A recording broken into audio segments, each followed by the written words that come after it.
Jay, I'm going to take a short break here because I'm getting killed with bugs. Okay. This is the South, man, and we get eaten a lot. So I'm going to see if I can get some spray real quick and get it out here because they're all over me. Okay. So I'm coming right back. Yep. Hi. Welcome to Old School with Patrick Rooney, the podcast where old school wisdom is new again. I explore natural health, success, and freedom with my amazing guests. All right, welcome to Old School with Patrick Rooney. This is the podcast that I've started up again. I'm doing this because it's really needed right now. In the coronavirus situation, I wanted to get the truth out there as best we can. I think the best way for me to do that right now is to do podcasts. And in doing podcasts, I can bring in smart people that I know from around the country and around the world. And they can kind of fill in the gaps and they can help us understand what's going on in our world. It's really important right now with coronavirus, COVID-19 out there, that we get the truth. We are not getting the truth from our mainstream media, so-called mainstream media. We're not getting the truth from them, and we need to have the truth right now. And as I've said, we need to go back to where we have citizen journalism going on. And that's what we're trying to bring back here. Bring back. It kind of reminds me of the Minutemen of old. You know, it's like they weren't a regular army. They were the Minutemen, the people who were just farmers, or they were, doing whatever they did, and they came, to the aid of their country. We need to get the truth. That's what this podcast is for. Right now, we're going to be dealing with health issues, success issues, and freedom issues. That's the main thing that we do at oldschoolus.com. That's the main thing the podcast will do as well. But right now, we're really kind of hyper-focused, obviously, on coronavirus. We want to get people the right information so they stay safe and they stay healthy, and question some of the things that they're being told, because it's not all the truth out there. So we're fighting to get the truth out there. So that being said, in today's episode, I'm bringing on my friend Jay Erb. He's a very smart young man, and he's a research. He researches and he does statistics, and just a smart dude. And I'm going to bring Jay on. He's going to tell a little bit about himself, and then we're going to go right into today's episode, which is about China, which is about possible is the coronavirus just a regular virus that goes out there that they just kind of China messed up on, or is there something deeper and more sinister going on here? Jay Erb, welcome to Old School with Patrick Rooney. Thanks, Pat. I appreciate it. Appreciate the opportunity. Yeah. Good afternoon, everyone. I just want to give a little bit of my background. I served 8 years in the Navy, and then once I was discharged from the Navy, I went back to school at San Diego State University, obtained a bachelor's degree in finance. And so outside of working in finance, one of my personal interests that I enjoy doing is researching and studying geopolitics and international relations. So happy to be here, and thanks again to Patrick Rooney for allowing me and giving me the opportunity. Yeah, thank you, Jay. You're like I said, you're part of the next generation, and you guys are the torch carriers. The torch is being handed at a certain point, and you guys are doing a great job. So I appreciate you guys. Yeah, and let's leave the next generation better off than the previous generation. Amen to that. Amen to that.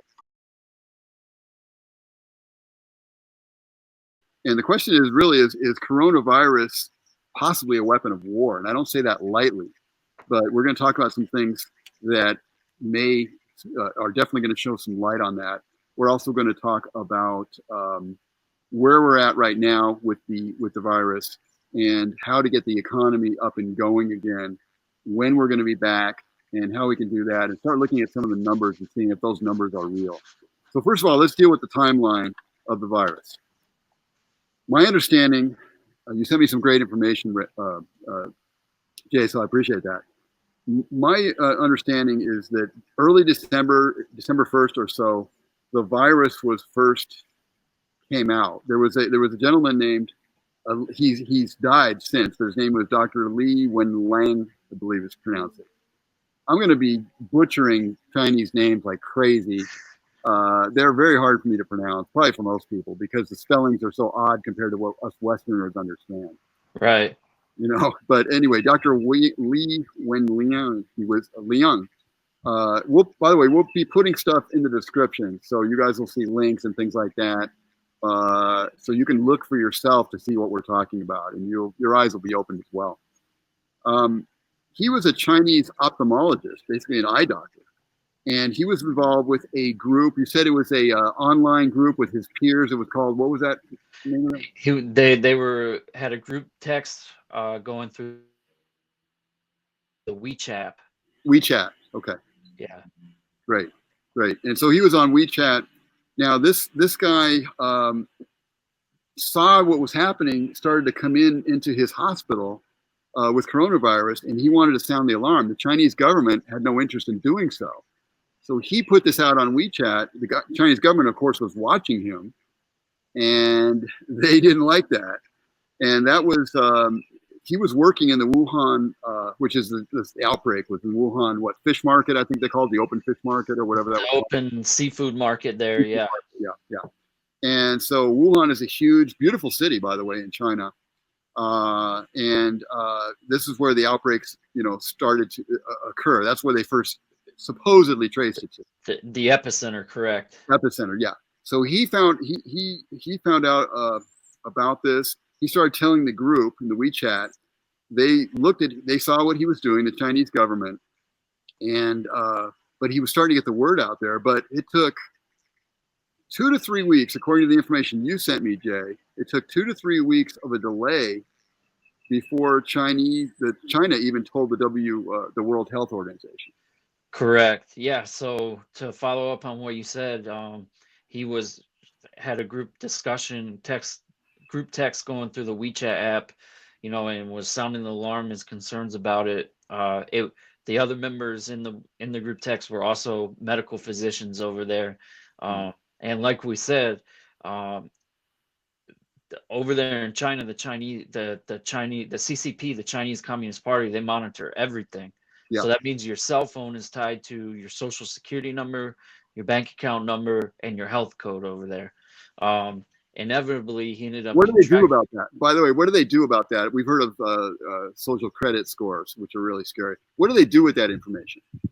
They monitor it, and if they don't like the message that's being portrayed in it, inevitably, they'll force you to retract it, or alternative measures will be taken, and you can just imagine what that is. Yeah, can imagine what that would be in a communist country.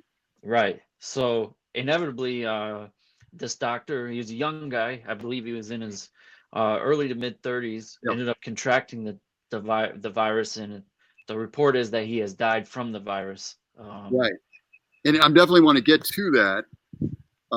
And that's maybe how he contracted it, or did he really contract it or not, because of what happened with him later, which we're going to get to. So they have the Lunar New Year, right, in China? Correct. And in Wuhan, there's all these people leaving and all these people coming and all this traveling going on. So it's like this perfect petri dish for just spreading a virus, right? Yeah. Yeah. Now, so early December it comes in. 2 to 3 week delay before China even tells the WHO. And their first death in Wuhan was supposedly January 9th. January 11th, they waited 2 more days to announce the death. And the government apparently doesn't even acknowledge it till January 22nd. Correct. I was looking at the timeline today, and I'm like going.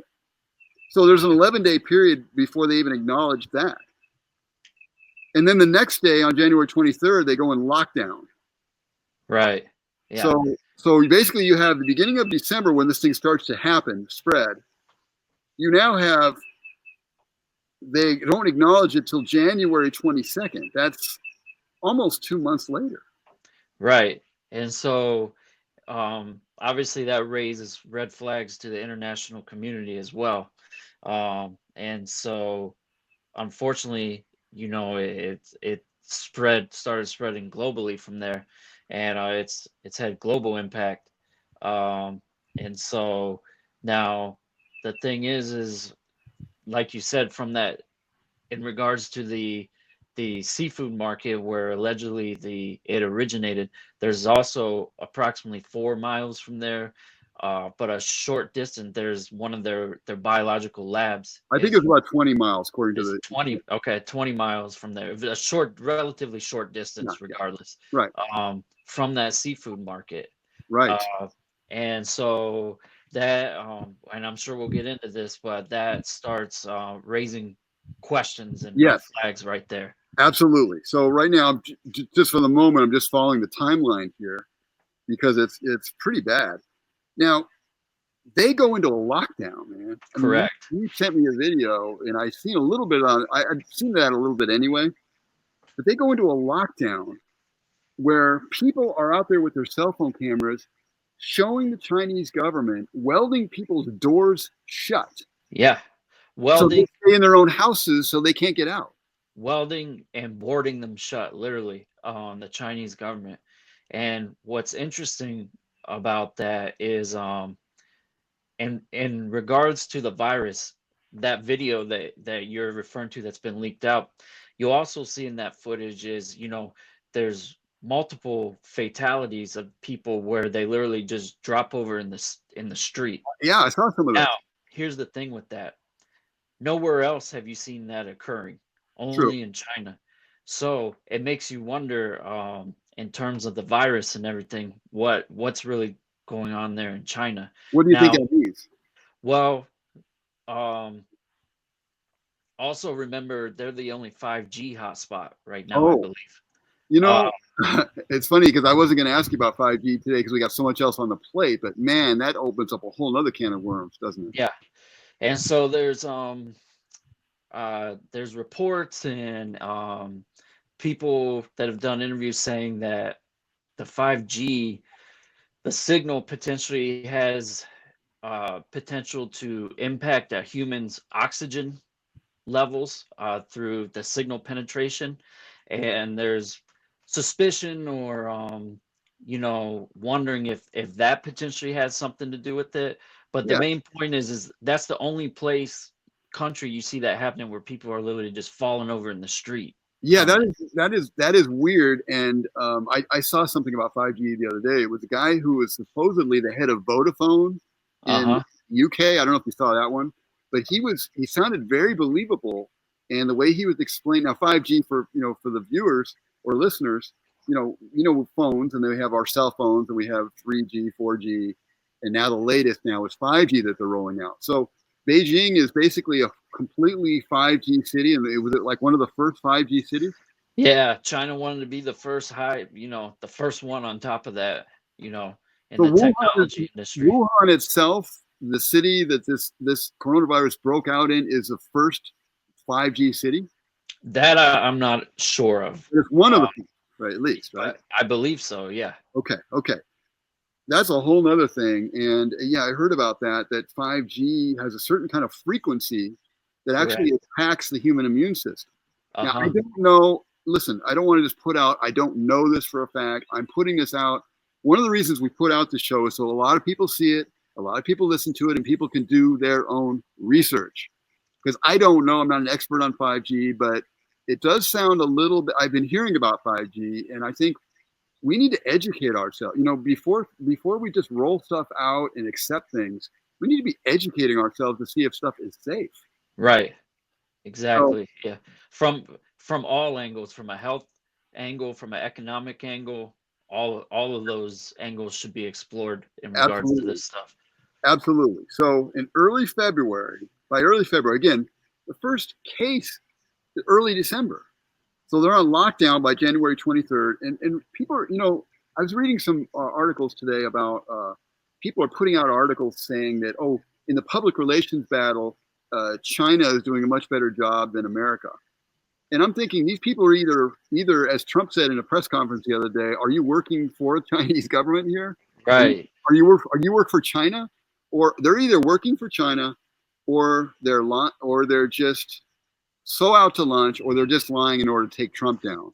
But to go after that, to say those kind of things, to say that China is doing better public relations wise than the United States, when China is at the very least responsible for gross negligence in letting this thing go out, not telling the world about it, and letting it get spread through the world. And now we're just trying to clean up their mess, and then we've got a problem. Yeah, and I want to make a point to that too. Is it's I believe it was a scientist said in an interview one short as on the timeline, it was shortly, you know at one point they said they're back to work and everything's kind of contained and everything. Right. They've been saying.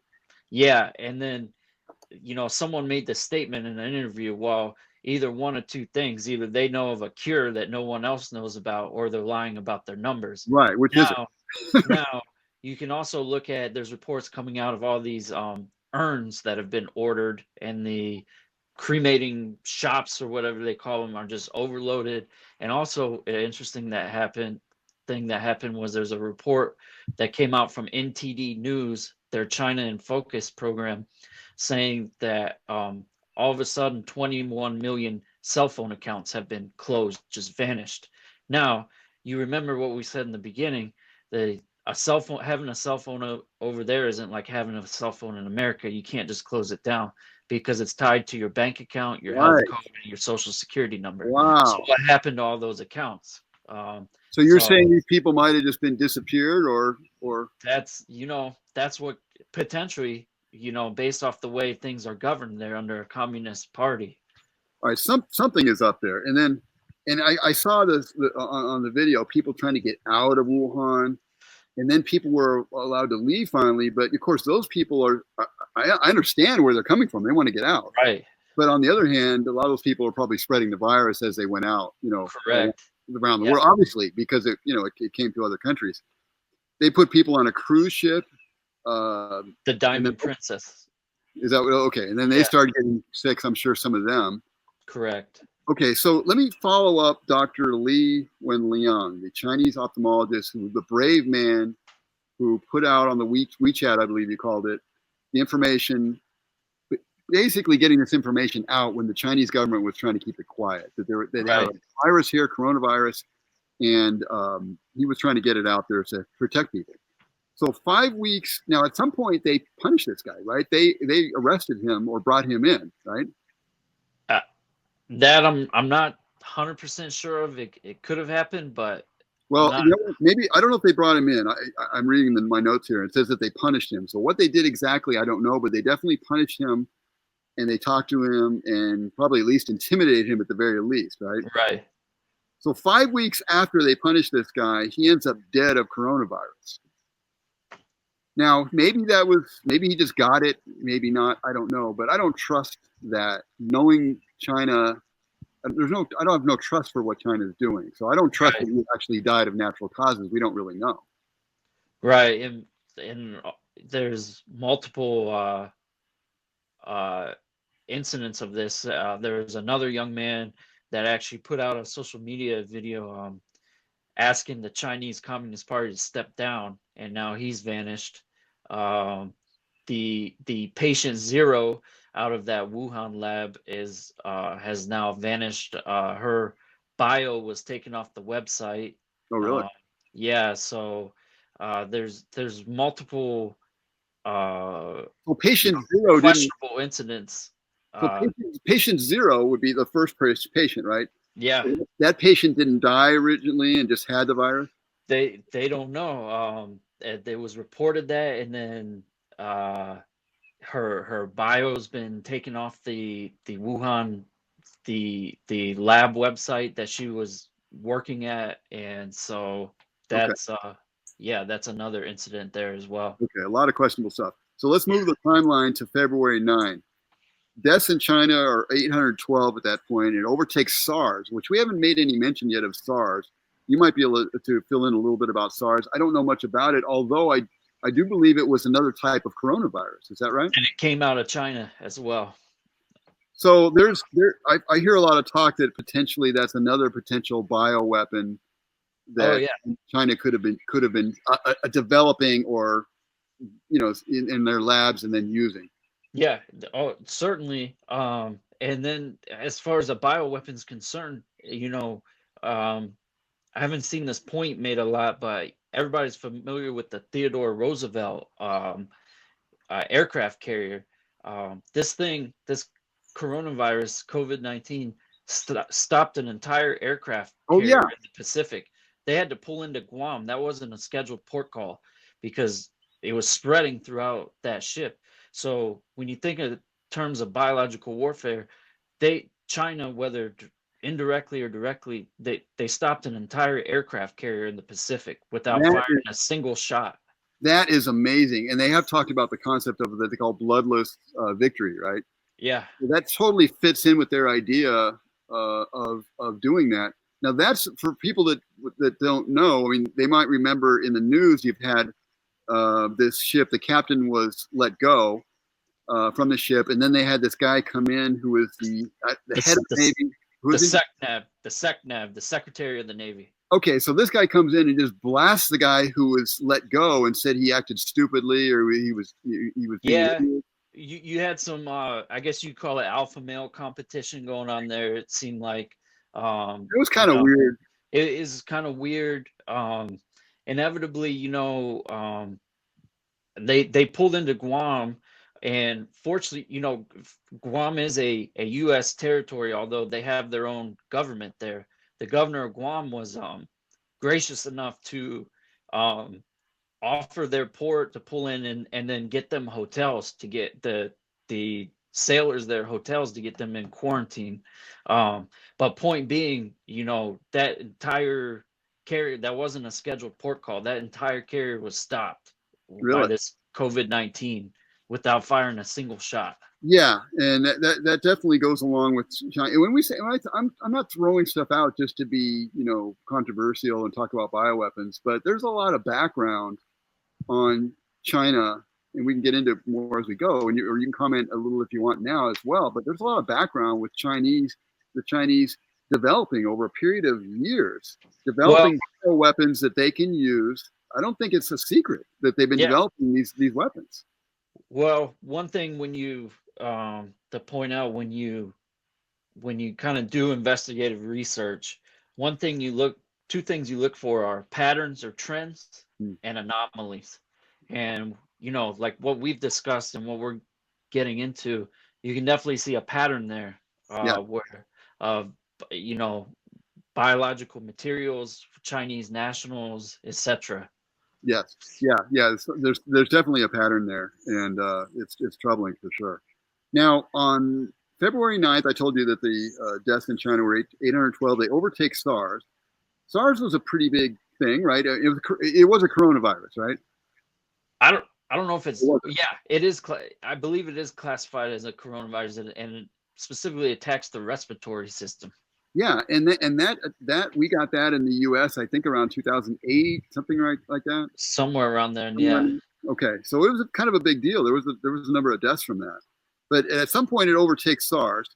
Now, interestingly enough, President Xi, how do you pronounce his name? Xin Shang P or something along those lines. Okay. Yeah, the guy that Trump always talks about.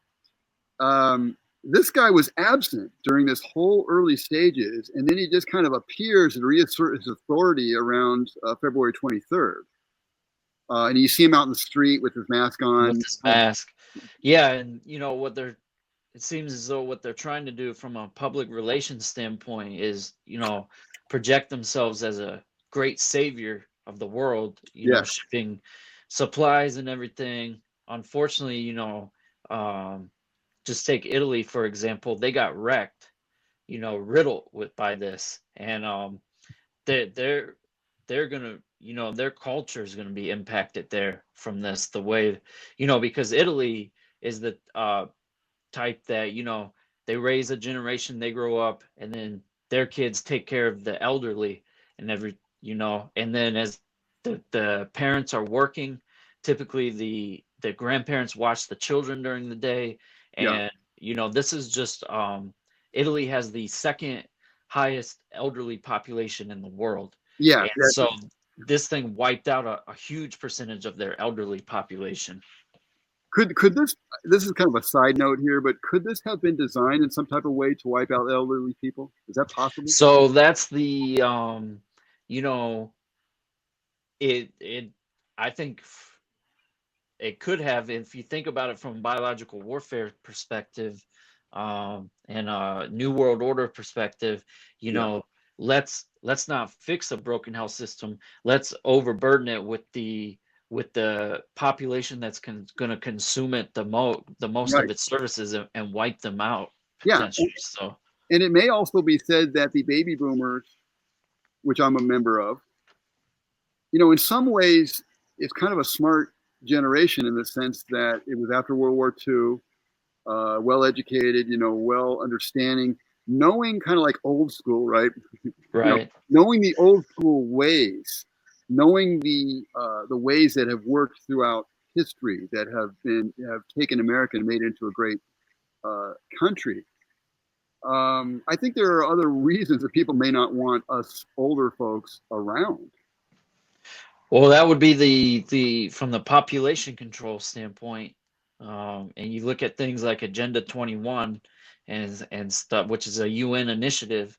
Yeah, Uh, you know, that could be an agenda. We just yeah, don't know at this point. it can. There's so many things we can hit, and we may have to go back another time to hit, because it's almost endless. But um, I wanted to close out that section and go into a new section right now, and I want to talk about the Canada connection with you. Okay. Okay. Did China steal coronavirus from Canada and bring it, back to China? Is that where it all happened? I don't think we know. I mean, we don't know that for a fact, but there's some very interesting information regarding that. Okay. Yeah. So let me just lay out a little bit of this and I'll have you comment as we go. Okay. June 13th, 2012, a Saudi man, 60 years old, in that area of where people are at risk, right? Right. Coronavirus. He's admitted to a hospital. It doesn't say whether he died or not, so I don't know if he did, but he had, I guess, coronavirus. Right. Right? So a sample arrives in Canada that I believe they brought a sample from his virus so they could start studying it they have a national microbiology lab in Winnipeg. Correct. Okay, so that arrives in Canada on 5/4/13, May 4th of 2013. So almost a year later. So they want to study, I guess, they want to study this thing up in this Canada lab that they have. Now, on March of 2019, that's 6 years later. And by the way, 2019, March of 19, it wasn't that long ago, right? Before this coronavirus thing hit. Right. Okay, a shipment of virulent virus from the lab there ends up in China. Right? I'm not making this up, right? Yeah. Okay. So here's what happened, and we'll talk about this. Now, what you told me the other day was that that was in March of 19. In July of 2019, a group of Chinese virologists were forcibly dispatched. Yeah. We made this very clear in our conversation originally, from the Canadian lab. Right. And there's a Chinese bio warfare agent named, again, I'm going to butcher the Chinese name, but Dr. Jianguo Qi, something like that. Again, we'll have the information in the descriptions. You can look the stuff up. She was there. She's a Chinese. She's a Chinese national. She works for the Chinese military, right? That part, I'm not. I don't think she works for the Chinese military. Maybe not, but she works for a Chinese research team there. She's also married to another Chinese scientist named Dr. Keating Chen. Correct. They infiltrated Canada's national microbiology lab, and they had a team as well that worked with them. Correct. So they were posing as students. Well, so here a couple things. So the thing to point out with that lab is it's the only level 4 containment lab there in Canada, and it's one of, I believe, 14 or 15 globally. And so what happened with her was can I interrupt for a second? Level 4 meaning they can deal with microbiology and things. the higher the level, the more deadlier of pathogens they Okay. deal with. Okay. Good. And so Not good, but I understand. right. So to give you some background on her, and this is what I thought was interesting, was she was an international student there, and she did her studies there at Canadian universities. And then she actually became, as a Chinese national, became employed by the Canadian government there. So she was a Chinese national employee, the Canadian government, working in that lab. Yeah. So anytime you work in that type of an environment, you have to go through a security clearance background check type process. Right. She and her team were escorted out in July of 19. It was reported due to, something very general, security clearance issues / administrative requirements, something like that. Her escort out of the facility has been confirmed by the Canadian Health Agency. I'm not sure what the name of it is off the top of my head, and their law enforcement agency. Now, a policy, you don't get escorted out of a facility for a policy issue for something as simple as, say, you got up from your computer and didn't lock it when you walked away from it. Right. So you've got a Chinese national working in a level 4 containment lab and has security clearance issues, and she was escorted out. That should raise some red flags. Red flag, no pun intended, right? Totally. Right, exactly. So, did you want to say anything more about that? I was going to. Let me keep going. Yeah, let me just move to. By the way, I understand she was also working with Ebola. Is that right? At some point. So she was studying. She had studied Ebola in that lab, and prior to her removal from the lab, they had actually shipped shipments of Ebola back to China, and also they know that she made at least 5 trips back to China between 2017 and 2018 while working for and in that lab. That's right. I was gonna mention that, and so, and this is confirmed. This information you're saying. It's been, it's been, it's in the Canadian media. Yeah, it's reported in the Canadian media. Okay, so she makes 5 trips, at least 5 trips back to Wuhan, right? To China. Right. I don't know if it was Wuhan. I think it was Wuhan because I was looking at it this morning. Okay.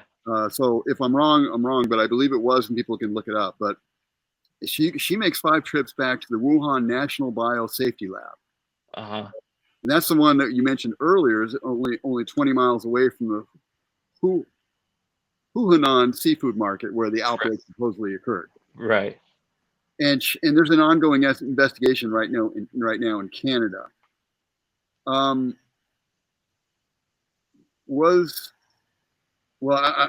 almost started to mention the 1,000 Talents plan. Was she part of the 1,000 Talents program? Is that only for Westerners? I don't know if that's been confirmed or not. I haven't heard whether or not she was or not. Okay. Well, there's another kind of weird situation here where that a guy named Frank Plummer. No, Charles Lieber. Oh yeah, but I'm going to get somebody before him. Somebody who was I think his name was Frank Plummer. He received the Saudi SARS vaccine. He was working on the Saudi SARS vaccine apparently in the Winnipeg lab. This guy ended up dying mysteriously in Nairobi. Yeah, I read that. Yeah, it was another mysterious just death, pretty much. Okay. And so, I believe he was working in that Winnipeg lab. Right. Now, and again, I want to bring up this idea of bloodless victory. The China's Academy of Military Sciences developed, supposedly works against Ebola. It's called JK05. So anyway, this idea of bloodless victory, I want to get back to this because I think it's important to keep remembering to people. China has a 1 million man army. Yeah. They got a lot of angry They have one child policy. So if you have a second child, They're you have to put forced abortions, yeah. abortion. Forced organ harvesting. So it's you've got a million men army. It's known that they want to keep the male child alive so he can keep the family name and keep everything going. So if you're a woman, probably in trouble there. You got these guys in the army, not necessarily enough women to keep them happy, to get them married or whatever. So you got a lot of angry million men army, a lot of angry young dudes in an army, first of all. But secondly, China wants to not necessarily kill off their army. That's why they talk about bloodless victory. They don't want to necessarily kill their own soldiers. They want to introduce biological agents which wipe out, and they can do things without having to declare an actual war. I mean, look at what it does so far.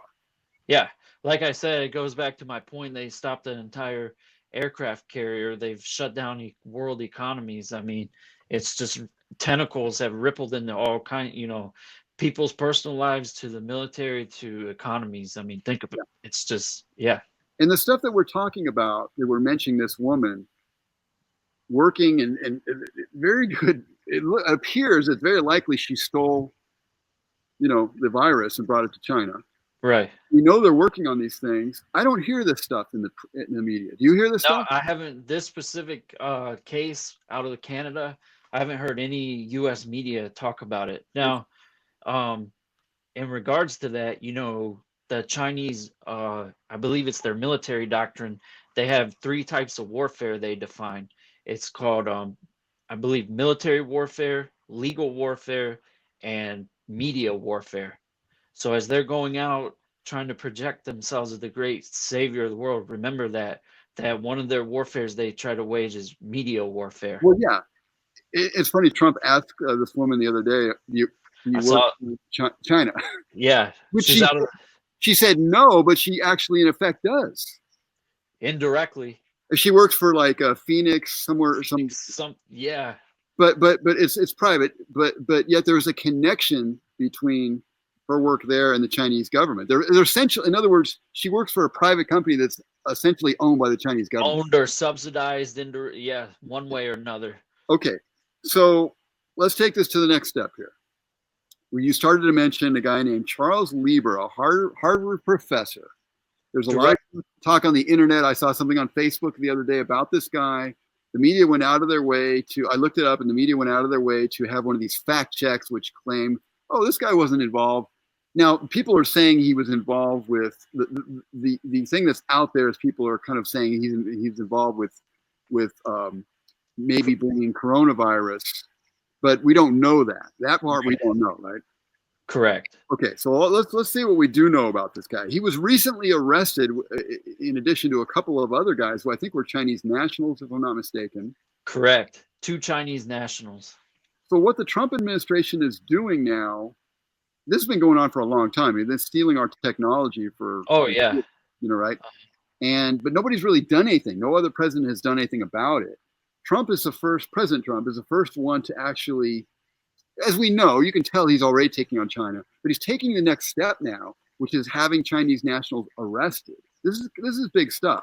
Now, Charles Lieber is a Harvard professor, a very well-known scientist, right? Yeah. This guy was the chairman, or actually still, I guess maybe technically is, because he's on paid leave right now.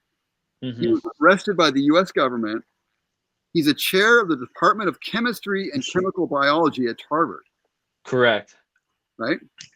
Now, what was he? Do you remember off the top of your head what he was arrested for? So the charges were that he made either false statements or did not disclose that he was being receiving funding from the Chinese through their 1,000 Talents program. Right, he was getting grants. He's been getting money from the United States too, and getting grants, right? Yeah, 50,000 a month. So what the Chinese kind of do through that 1,000 Talent program is they incentivize people through the dollar amount to enter into that program and research science and biological material or whatever. And inevitably what happens, when you do it through that program, the Chinese own the research. They Yeah. own the research. And so that's kind of their tactic through that. They incentivize it through the dollar figure. And I mean, there's reports they'll have you come over there and give presentations, and they'll roll out the red carpet for you and everything, but inevitably they own the research. Yes. And I wanted to be clear because we cross-talked a little bit. I want to make clear to the viewers and listeners.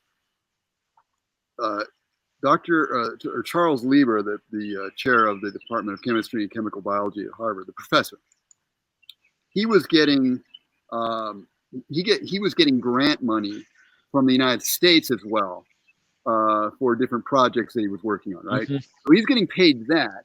He's doing a grant proposal, I think is how they found out. He's doing like a grant proposal, and he didn't disclose his connection to China. Right. And that's where they looked into him and got him and then arrested him because he was hiding that connection. So you mentioned the 1,000 Talents program, which he is a part of. And the $50,000 a month was Chinese paying him, just so we're real clear here. The Chinese were paying him $50,000 a month, plus living expenses, plus $1.5 million so he can build a research lab for them. Correct. Yeah. So he was researching and assisting with building a lab infrastructure for them. So we don't know for sure that this guy, had anything to do with the coronavirus starting up or not. But sure, you could say there's no definitive evidence, but when you've got someone that's being paid $50K a month from the Chinese, you can just imagine and speculate what's going on there behind the scenes and what they're researching and working on. Right. And let's be clear, the 1,000 Talents program from China is a way, and you've started to allude to this and even say it, for China to pay people off, basically bribe them. Yeah. Give them a lot of money so that they will give up Western secrets or maybe worse, right? Yeah. Penetrate and steal technology or research on their behalf and snatch the research up, etc. The whole nine yards. Exactly. I'm very concerned right now that this stuff isn't being reported. Hardly anybody reports this stuff, number one. And it's number two, the media itself is so, if I say the media is corrupt, everybody knows it, at least who maybe sees the way the world we do. A lot of people will deny it, but I think if you're objective, you're going to see the media is obviously corrupt. But there's a certain amount of them that are working for China in one way or the other, actually maybe indirectly or whatever, what have you. I think they have. You said that media warfare is one of their major warfares, right? Yeah. I believe it's clear that one way or another they've infiltrated Western media. Yeah. A lot of unfortunately nowadays, you kind of at least learn or catch on to what's going on by what they're not reporting rather than what they're reporting. And that's a trick. Back in the day, I was a journalism major, way back then, right? That's what I went to school for originally. And what you learn right away is that you can't outright lie in the media. You can get away with it sometimes, but it's not the smart way to move the needle, because if you outright lie, you can be subject to, the court system. Right. But if you simply leave something out that should be said, consistently leave it out, you are lying by omission. Right. You're not doing your job to tell the truth about what the situation is occurring. And fortunately,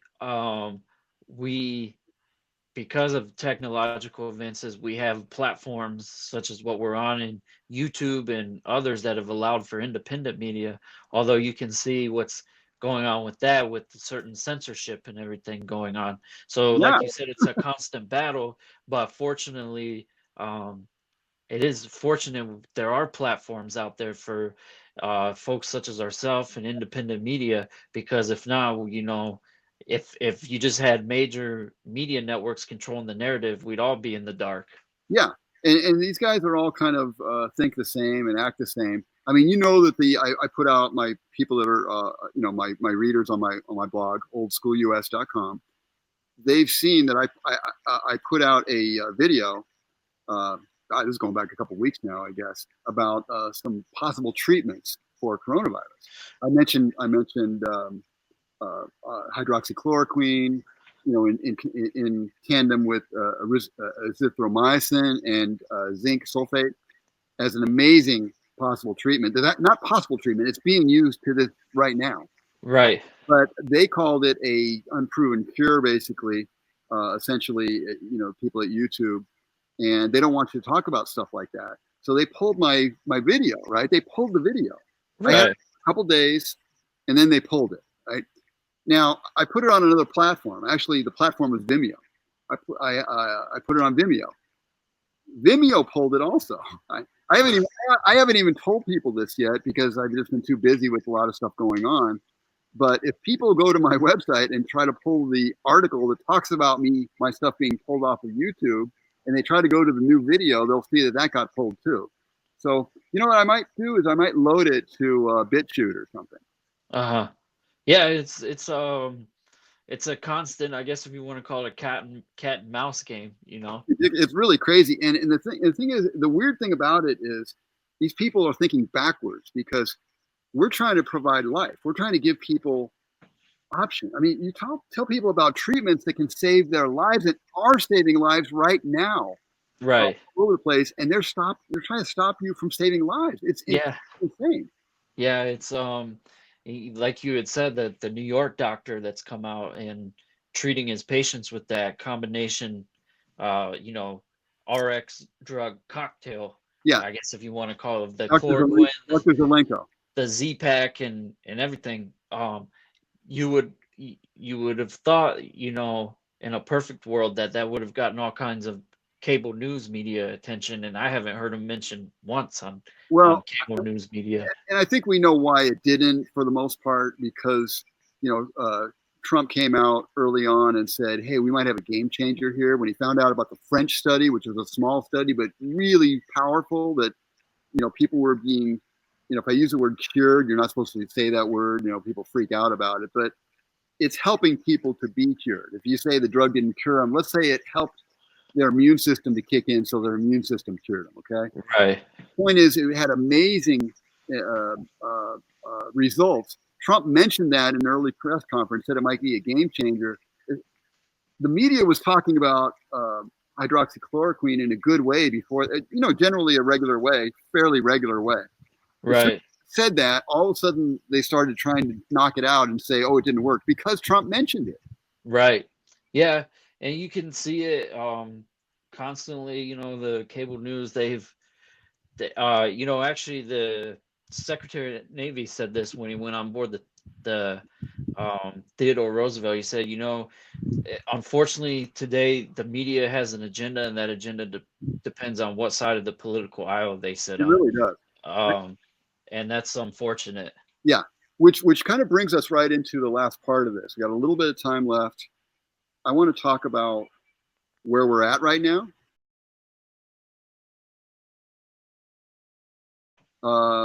Trump is talking as if he's going to pull the trigger, maybe.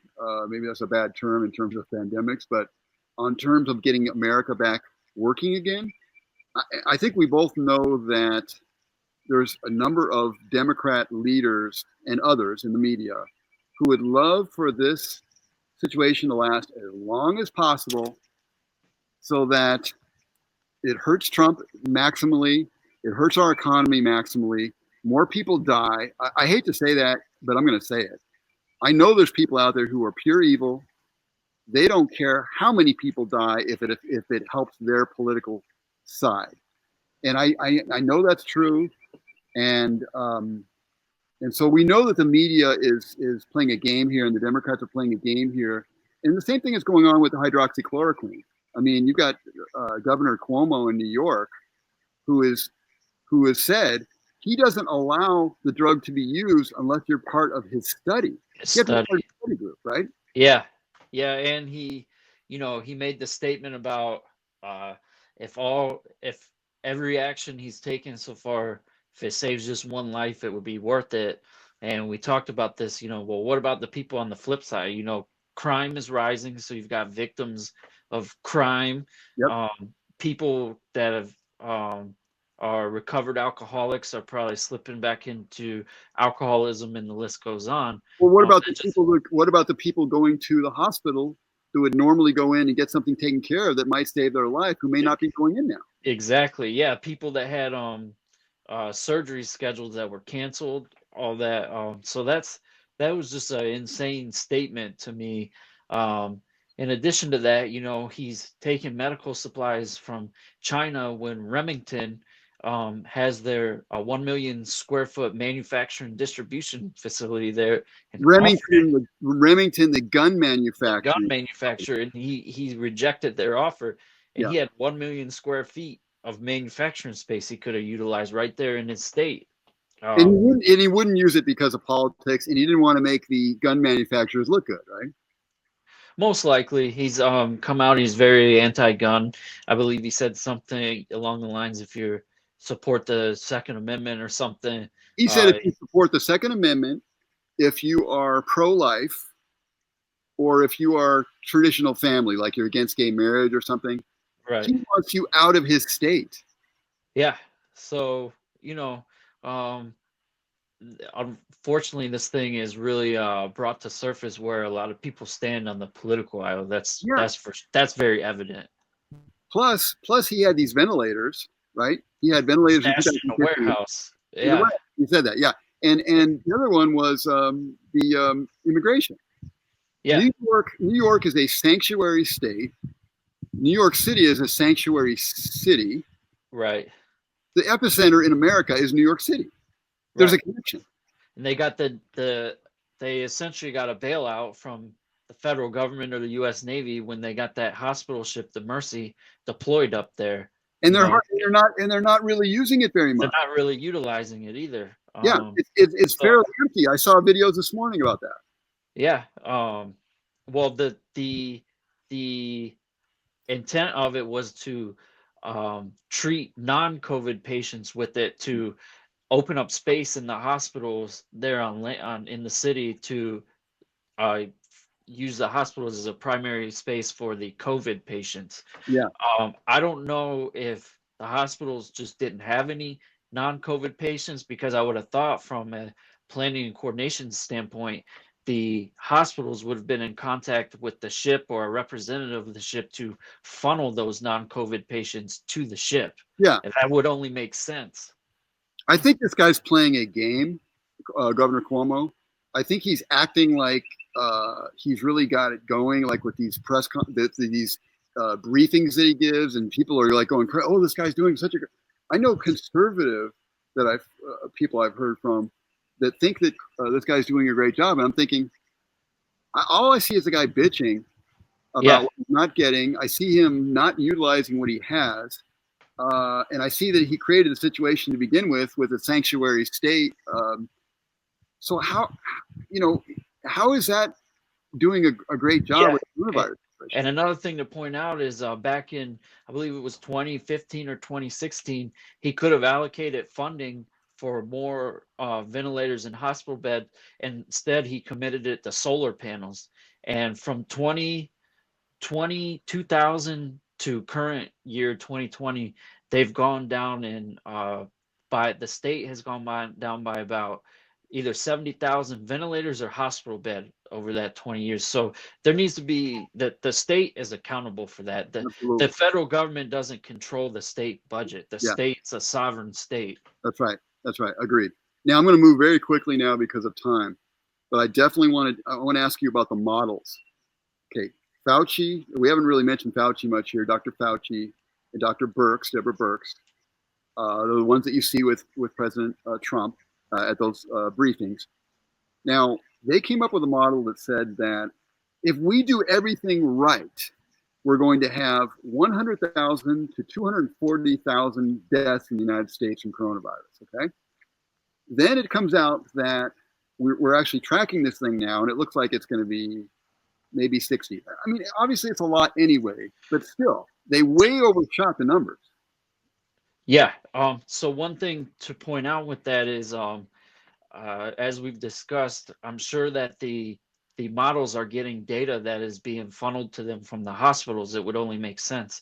Now, per the CDC guidance and policy, anybody, and this is being reported on, there's articles coming out of this, per that policy, the hospitals are required to report anybody that tests positive with COVID-19 and dies as a COVID-19 death. Well, what that means is, regardless of the cause of death, that means if somebody comes in there having a heart attack and they die from it and they happen to test positive of it, they count that as a death. Right. So you could say reasonably that those numbers are inflated. And so if they're getting data from the hospitals to feed those models, then the models are inflated. Yeah. That said, I want to make this point also, tying this into the economy as well. One thing we need to think about, and this point hasn't been made, is right now with that and those models are kind of driving the decisions what to do with the economy. The economy, you could say, is at least partially shut down. If the economy goes into a tailspin, we destroy the ability to manufacture and deliver the ventilators. That's a whole nother situation, and that needs to be at the top, on the top of people's minds. Yeah, I mean, healthcare is called a system, but it's also called an industry. Correct. Industry is business. Correct. Yeah. You have to. America is the top healthcare in the world for a reason.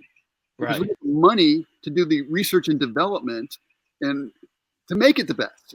Right. We don't have the money, we don't have the healthcare system. Exactly. So great point. So in getting to that, and their numbers are, again, highly questionable, which may have come. I was watching a great video yesterday on Facebook by Anomaly, which is another young smart dude. And I really recommend people see that video. Go to Anomaly. He has a video there. I've sent it out too under my Facebook page, my own Patrick Rooney Facebook page. You'll see it there. But he was saying that the numbers that they gave originally, Dr. Fauci, was tied into Bill Gates. And Bill Gates has put a ton of money, as we know. We haven't even touched what Bill Gates is doing with vaccines.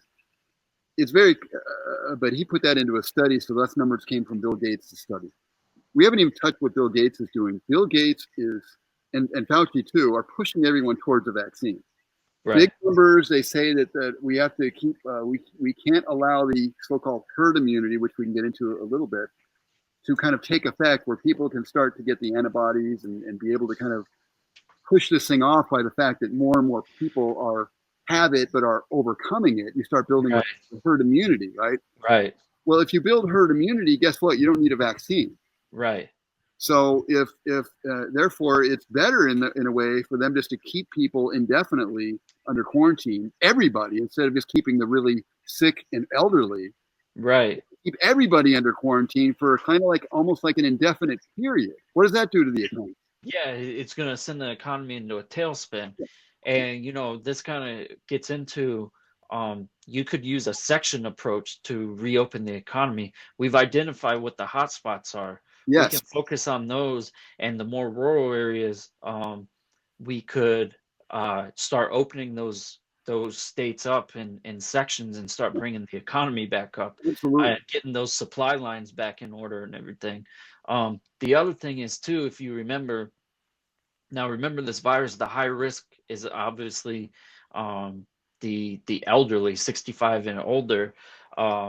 One thing too, it's been pointed out, and there hasn't been a lot of traction on it, is, initially when this thing ramped up in the US, with the colleges completely shut down and sent everyone home.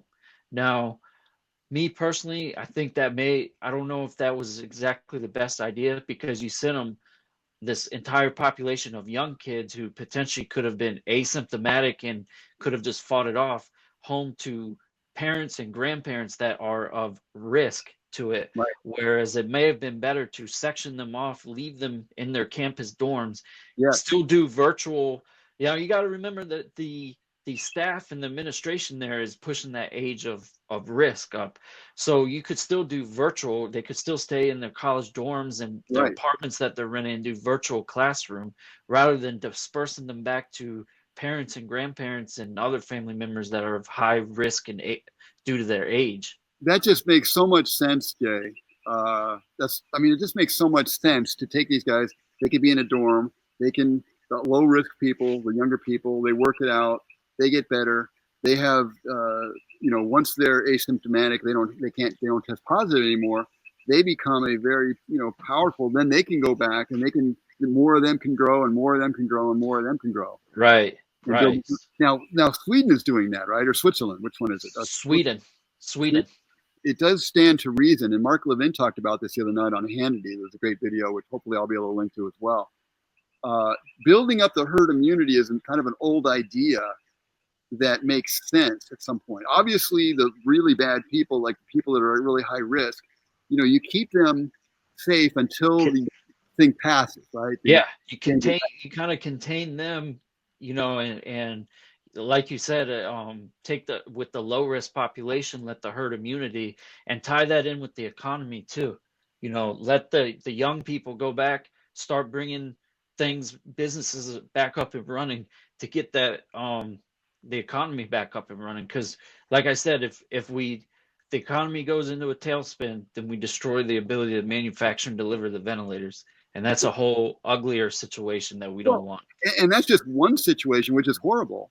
But just even beyond the ventilators, to destroy businesses that people have worked their whole maybe lives for, or how do you take the biggest engine, which the biggest economic engine also builds bombs? The thing is that here's the thing: small businesses, they don't have the capital the cash reserves or the capital to weather this thing out for 6 months. They've got maybe 1 to 2 months of cash reserves that they can utilize, and then they're burn up. That's it. And then they're closing up shop. That's right. And the other thing is, I understand the payments and things that are going out to people and small businesses. I kind of get it because everything is closed down, but you can't do that too much. No.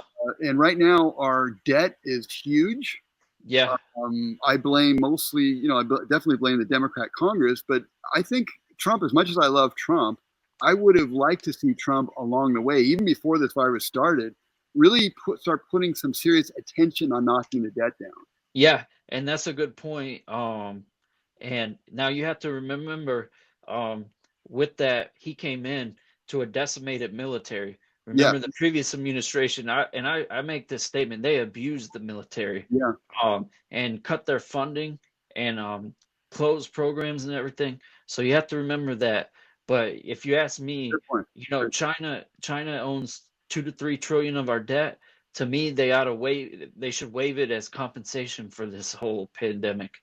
Yeah, I wish we could do something about. I don't know. I'm not an expert on. I'm not a finance expert, but I wonder. I don't know, but it'd be nice if we didn't have to pay a lot of that debt. That's for sure. Yeah, I mean, because they should, because they destroyed our economy. But China is so wicked in a way that they. What country was that? I forget what country it was. One of the European countries gave China, I think it was ventilators, and then China sold them back to the country. Yeah. I mean, yeah. So we're dealing with a country who I believe does not have our best interests at heart. I believe that they want world domination. And the other thing is too, with that right now, because we've outsourced so much stuff to China, 80% of the ingredients that go into our pharmaceutical RX drugs come from China. This is a perfect example, an eye-opening event. That's why we need to start bringing that business back to home and doing that manufacturing and doing that here. Absolutely. You know what it is? It's greed, though. It's American people. Well, part of that was, I'll tell you part. This is real quick, but part of this was in previous administrations, you had high taxes and high regulations, which essentially drove businesses offshore to want to work with China. I used to work with businessmen, and they would tell me, we can't make it without outsourcing our stuff to China. Yeah, either you close up shop or you outsource it. So they kind of forced you into a bad situation. But now that Trump is here and bringing, America First idea, which is great, this is the next wake-up call. Yeah. We need to be manufacturing our medicines here in the United States. And we need to, the other wake up call is I think that China is, maybe shows like this will help to expose what China is actually doing, because they're not a friend. No. And what's unfortunate with that is, whenever I talk about China, I make sure to keep a distinct difference between the people of China Yeah, and the CCP. And absolutely. it's really unfortunate for the Chinese people that they have to live under that regime, because they don't really have the capability to rise up and overthrow the party, because someone under Xi Jinping will just step in. And then you have what's called the Zheng faction too, which is another arm that'll just step in. Yeah. And it's unfortunate for these reasons. Um, out if the CCP wasn't in there, outside of that, China probably most likely would be a good country to be a partner with in the global picture, because if you look at Chinese people and their culture, it's a very uh, good culture that you would want to embrace in a society. They're typically hardworking, they're family oriented, they focus on education, leaving the next generation better off than the previous one, etc. And it's really unfortunate that they have to live under that regime, because Well, yeah, you're absolutely right. Although I would say also that the people kind of get the government they deserve in a certain way. And for instance, the United States. This should be a wake up call to every American. People that want to. I don't want to get necessarily political, but I have to say this: if you're going to vote for, well, Bernie's out of it, so he's already gone. But right, a whole ton of people probably watching the show that like love Bernie and wanted to have a basic universal income and all this. This guy is a commie lover. He loved right, Fidel Castro. Really didn't back away from Fidel Castro. This is a little taste of communism. What you saw China doing, what I saw in the videos, dragging people out of their houses because they got yeah, a cancer, dragging them out of their houses, welding their doors shut to keep them inside so they can't get out, lying about the virus, possibly using biological warfare against the United States, all being done by their government. Um, this should tell you, what warning do you need, Americans, that you don't want communism in your country? I mean, right. why would you take a country that's basically free? Yes, it's not quite free anymore, but why would you want to make it less free and more like the communist Chinese or any other communist country? Exactly. And in situations like this, it's important to remember too, you don't give up essential liberties to gain a little temporary safety. Absolutely. And people really need to learn that. So I hope we learn all the right lessons right now. We're going into Easter. And I think hopefully America is, I know a lot of people, I'm sure I am, I'm sure you are. We're going through personal things that we see. We're learning a lot about ourselves and our surroundings. We're shocked at some of the things we see when we go to the supermarket, the way Right. other Americans are acting. Um, I'm hoping that we are taking this time and really using, it's a beautiful holiday. And originally Trump wanted to open up the country again at Easter. He had to push it back a little bit, but it's a great time for renewal. And I Right. think we need to renew in spirit and mind and body. And we need to think about the things that we're doing that we need to still overcome and shed. There's certain things we need to shed that we've been talking about on this show. One of them is the idea that communism in any form or fashion is going to work in the United States. It is No. just insane. And they typically, the good socialists typically say, well, that's because it didn't work here or there because they didn't do it right. Well, there They is didn't no do it right right. way to do socialism. Well, tell me And where they did it right. yeah, it's math doesn't lie, but liars do math. I mean, we've had in the last century, this is why some of the baby boomers, we have memories for this stuff. But we know, and the last century, look at all the millions of people that have been killed by communism. Has killed millions of people, much Yeah, more than any other type of form of government. right. And I mean, what you were talking about regarding Bernie, I mean, I don't think the guy ever produced a good or service in his entire life. He I didn't. mean, nothing. And I he's don't been, think he had a regular job. He had a job for short periods of time, but not much. yeah. And so, Same thing with the last president. He hardly had any jobs either. And people may not like capitalism out there, but you show me the alternative. right. I Yeah. mean, Anyway, I got to wrap. Jay, you've been a great guest, and I think there's a lot of stuff we could say, but I think a lot of stuff was said today. Right. I think this is going to be great for people. So I want to wish you a happy and holy Easter. We got to remember that Easter is not just about chocolate bunnies. In fact, it isn't about chocolate bunnies at all, or it shouldn't be. It's about the resurrection of God's Son, Jesus Christ. And we forget that. We forget. We make Easter into a joke now. Right. My hope is that the tide shifts with this pandemic this weekend. We'll see the tide shift. That's my hope. If people want to get a hold of you, do you want to leave any way for them to get in touch with you? Just you can find me on Facebook at Jay middle initial P Erb on Facebook. Very good. Yeah. Thanks again, Jay. And I'm just going to do a closeout right now, just a quick closeout as well. So thanks, Pat. I appreciate it. Oh man, it was great. And we're going to get this out there as soon as possible. And I want people to see this as soon as possible so they can start seeing some of the truth that's going on and awaken to what's happening all around them. So again, you can go to oldschoolus.com, oldschoolus.com. I deal with old school health, success, and freedom. Those are kind of like the main things I deal with. I've been dealing with fitness my whole life, old school way of living. I live in an old school way right now, and I'm doing okay. And I'm going to be 60 this year, so I'm still hanging in there. And go there for more information. But I'm putting out a lot of, I'm putting out podcasts now, I'm putting out blogs, I'm putting out videos. And especially during this time of the coronavirus, I want people to understand there is a natural way to live. And you don't have to be at the mercy of a vaccine or some crazy thing that would scare you.